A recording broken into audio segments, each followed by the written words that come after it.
Mini episode 711 of the FDH Lounge is brought to you by Sportsology, delivering unconventional columns and webcasts about sports, TV, music, movies, and more. Follow them on the web at sportsology.com. The FDH Lounge. You want to schedule your life around it. A long time ago, on a gloomy, wet Cleveland spring night, two men stand alone amidst the late-night drizzle. Their voices echo across the vacant station parking lot as they debate the merits of the great American radio show that have been missing for far too long. On that night, an idea was born. That idea became the FDH Lounge.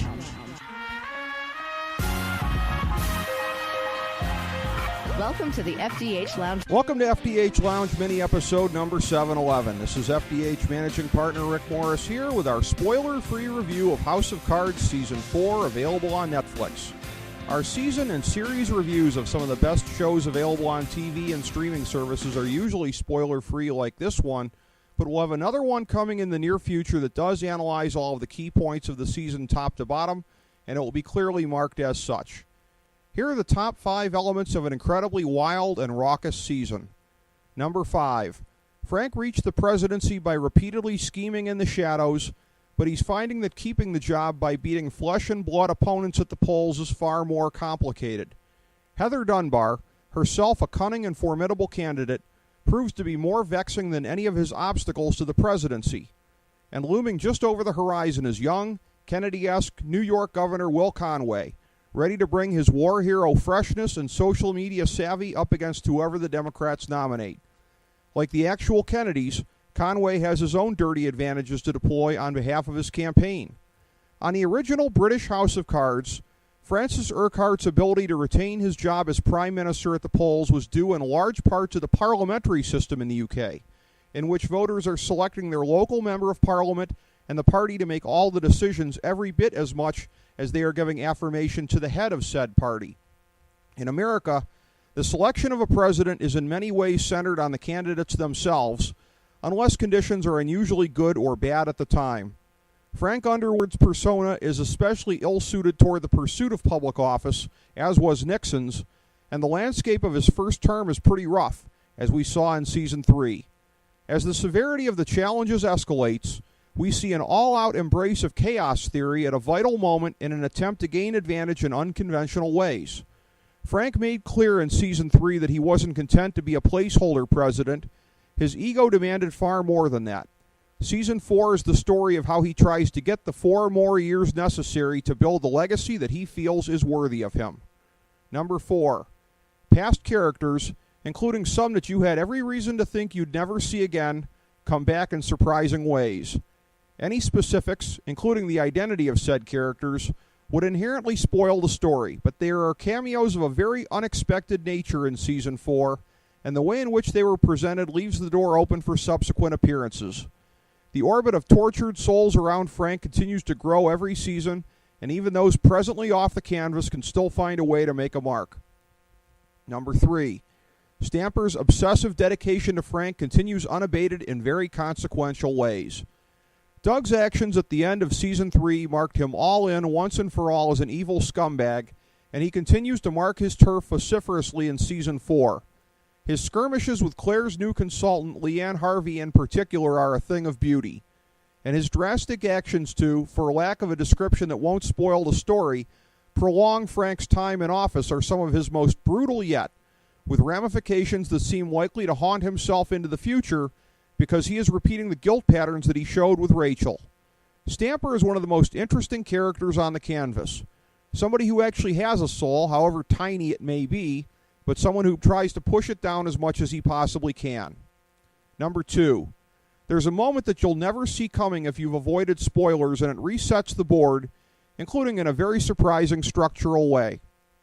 The before and after dividing line of the season comes when Frank is at a low point in the polls and seemingly in danger of falling irretrievably down. A chain of events that this control freak unknowingly set in motion strikes suddenly and causes everything else to be completely overshadowed. As events then swirl beyond his control, you are left wondering when or if he'll get it all back. What is notable is the decisiveness of the resolution of this period of time. When the chapter ends, it ends. setting up the next segment of the story with little hangover in somewhat surprising fashion. In a series filled with great shockers, the trigger of this time period has got to be at the top of the list, along with Zoe Barnes' Murder by Train. Number 1. In the midst of a presidential election, the program continues to leverage so many huge moments from recent presidential history. Think about what we got through the first 3 seasons of the show. The specter of presidential impeachment, a disastrous summit with the Russian leader, Middle Eastern strife, a huge recession, torpedoed cabinet nominations, etc.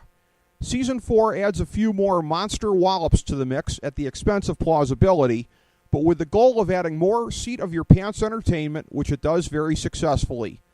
This is balanced with an attempt to go ripped from the headlines with events designed to coincide with the present political climate.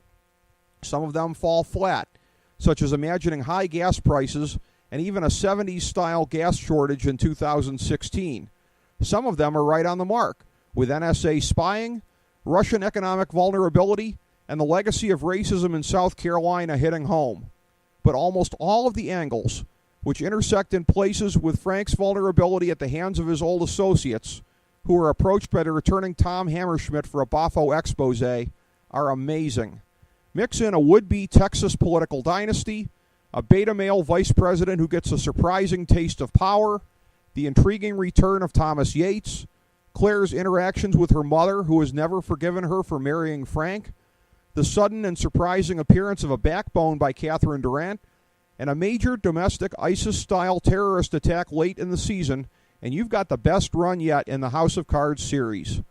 Throughout all of this, Frank and Claire must grapple with the lessons of Season 3, when their actions were not fully in accord with one another. Together, they're an unstoppable team, almost a collective cyborg.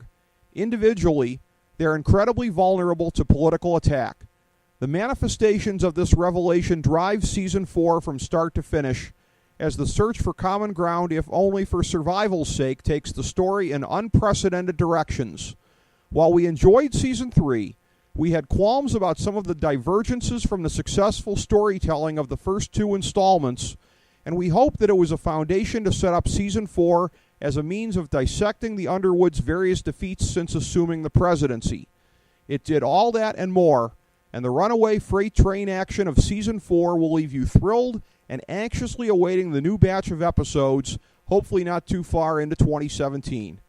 Thank you for tuning in to this mini episode of the FDH Lounge. As we bring the show to a close, we would like to extend our deepest gratitude to NBC, CBS, ABC, Fox, all Clear Channel affiliates, TNT, TBS, USA, UPN, Deadspin.com, YouTube.com, YTMND.com, MySpace.com, various blogs, Fox News, CNN, CNBC, MSNBC, IamBoard.com, Billboard.com, Google.com, ESPN, ESPN2, ESPN News, ESPN Classic, NBA TV, NFL Network, Sports Time Ohio, Athlon Magazine, Comedy Central, Cartoon Network, The Boomerang Channel, QVC, BET, The Spice Channel, Steno Notebooks, Manwich, Papermate Office Supplies, waitresses, strippers, bartenders, garbage men, janitors, microwave popcorn, the writers of The Office, Scrubs, Entourage, My Name is Earl, Oz, Metalocalypse and the Boondocks, Aquafina, and the periodic table of elements.